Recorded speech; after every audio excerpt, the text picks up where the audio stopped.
Right, so Donald Trump is doing that thing again where he calls it diplomacy all while tightening the screws at the same time. And people still pretend these two tracks aren't connected.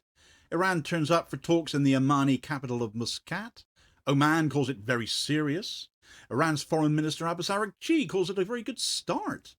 Then the United States Treasury drops a fresh sanctions package on Iran's shipping network as the talks concluded, naming the vessels, naming the companies, naming individuals, as if the good start was just a photo opportunity you do while the punishments keep on rolling.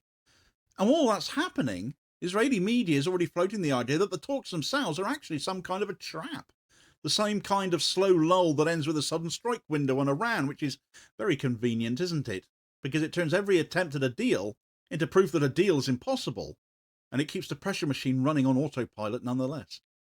Right, so Donald Trump has reopened contact with Iran while moving the furniture around the room like a man who wants credit for diplomacy and still wants everyone to hear a gun being cocked.